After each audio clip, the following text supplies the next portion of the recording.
ये वाला procedure different इसलिए है क्योंकि इसमें सूचर्स जो हम यूज़ करते हैं, जो टाँका लगाते हैं, वो 10 और नायलॉन होता है, विच इज़ बाल से भी थिन होता है, मतलब बाल के डायमीटर से भी थिन होता है। और हमें डायमीटर जो हम लूमन का भी देखते हैं वो 2 से 3 मिलीमीटर को हमें जोड़ना होता है, वास को जो कटा हुआ होता है।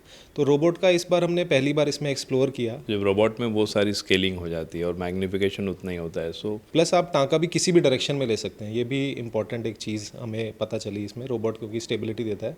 तीसरा, most of the time surgeons खड़े होकर करते हैं, लंबी सर्जरी में थक जाते हैं। रोबोट में आप आराम से बैठ के अर्गोनॉमिकली भी सर्जरी कर रहे होते हैं, तो सर्जन के लिए भी कंफर्टेबल हो जाता है। पीजीआई ने पहली बार रोबोटिक सर्जरी में इतिहास रचा है।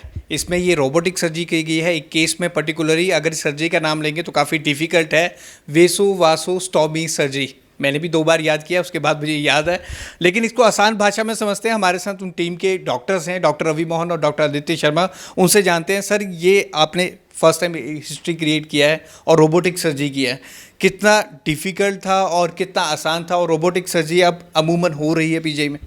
तो पीजीआई में पिछले 10 साल से रोबोटिक सर्जरी हो रही है। सो हमने अभी तक करीबन 3,500 से 4,000 केसेस कर लिए यूरोलॉजी डिपार्टमेंट में, और सारे सक्सेसफुल हुए हैं। अब ये रोबोटिक वासोवासास्टॉमी, डॉक्टर आदित्य इनफर्टिलिटी देखते हैं, तो प्राइमरली बहुत दिनों से हम दोनों सोच रहे थे कि करना है हमने, और अभी तक ये माइक्रोस्कोप में करते हैं। तो माइक्रोस्कोप में जब करते हैं तो थोड़ा सा हाथ हिलने का रिस्क होता है, हाथ थोड़े से कांपने की वजह से सुचरिंग इतनी अच्छी नहीं हो पाती है। तो जब रोबोट में वो सारी स्केलिंग हो जाती है और मैग्नीफिकेशन उतना ही होता है, सो इस बार फर्स्ट टाइम हमने कोशिश किया और वो सक्सेसफुल रहा, ठीक रहा, वेरी सेटिस्फैक्ट्री। पेशेंट भी घर चले गए। तो ये पहली बार ही हुआ है देश में, तो वो एक गर्व की बात है पीजीआई के लिए। डॉक्टर आदित्य, आप भी इस टीम का हिस्सा थे, किस तरह से ये देखते हैं कि रोबोट से सर्जरी करना अब ईजी है rather देन मैनुअल? तो रोबोट से सर्जरी पहले भी हुआ है, बाहर यूरोप और यूएसए में हुआ था। इंडिया में हमने पहली बार ये वेसोवेजोस्टमी किया है। जैसे आप सर ने बताया कि 3,500 के आसपास केसेस ऑलरेडी हमारे पास हो चुके हैं।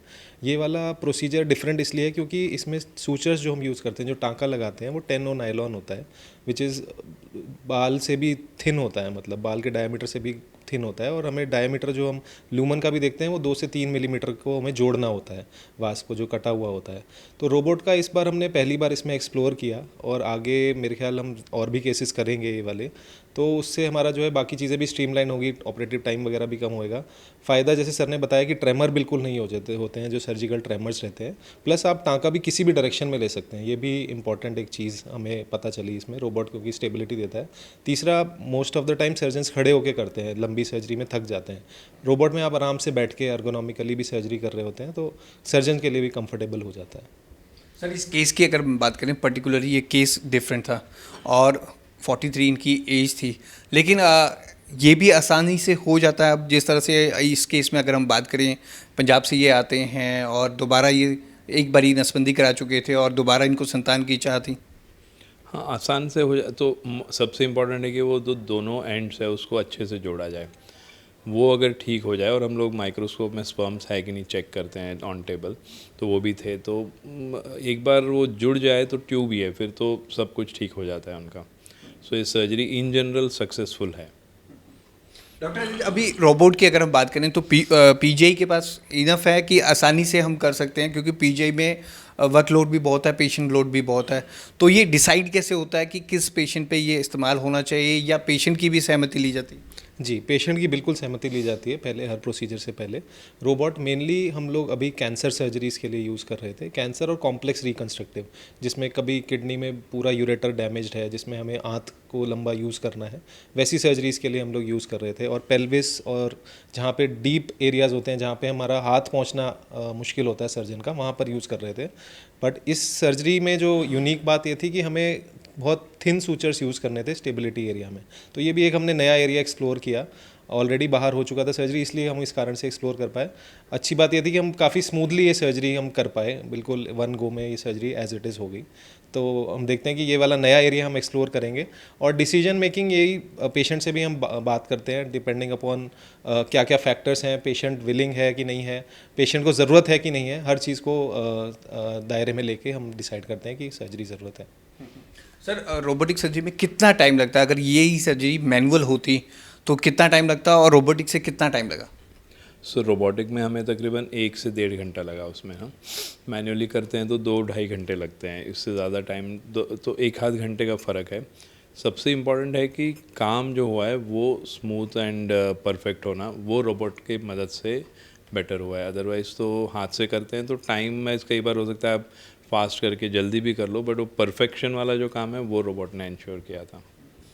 डॉक्टर जी, टेक्नोलॉजी का टाइम है, अभी यूरोलॉजी की अगर डिपार्टमेंट की बात करें तो कितने रोबोट आपके पास हैं और कितनी सर्जरी अब इनके थ्रू की जा सकती है, अभी पाइपलाइन की अगर हम बात करें मीटिंग? जी, तो हमारे पास अभी एक रोबोट है और एक ऑपरेटिंग माइक्रोस्कोप है। तो मेजॉरिटी ऑफ द सर्जरीज अभी भी हम ऑपरेटिंग माइक्रोस्कोप से ही करते हैं, पर जैसे ही पेशेंट्स आएंगे हमारे पास तो हमारे पास स्लॉट्स हैं अवेलेबल रोबोट सर्जरी के, तो वी कैन डू दैट, आराम से हम कर सकते हैं जो भी हमारे पास केसेस आएंगे।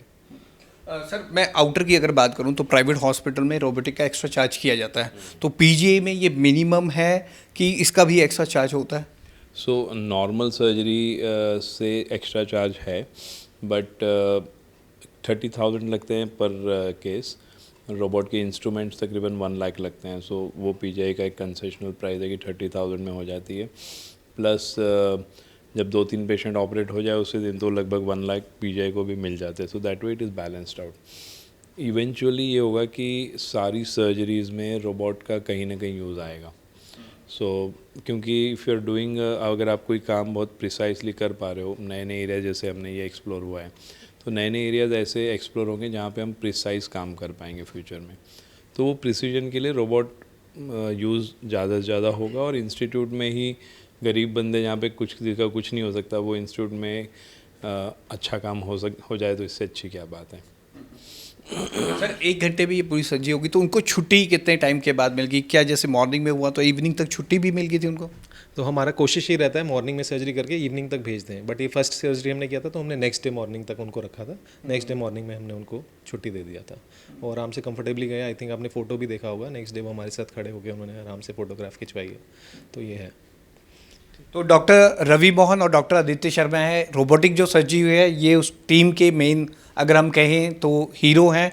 इन्होंने अपना एक्सपीरियंस शेयर किया कि रोबोट से अगर जिस तरह से सर्जरी की जाती है तो बेनिफिट तो है ही है, लेकिन इस केस में भी बहुत ज़्यादा बेनिफिट हुआ है और आने वाले दिनों की अगर हम बात करें तो पीजीआई में रोबोट से सर्जरी आम हो जाएगा। जैसे इन्होंने कहा कि वेटिंग में भी है और स्लॉट भी है और पेशेंट पे भी इसको किया जा सकता है। साथ ही साथ जो प्राइस की बात की कि प्राइवेट हॉस्पिटलों की हम बात करें तो वहाँ पर प्राइस ज़्यादा होता है, वो ज़्यादा चार्ज करते हैं, लेकिन इनका मिनिमम चार्ज रहता है। कैमरामैन अनिल के साथ भगवत सिंह, पंजाब केसरी टीवी, चंडीगढ़।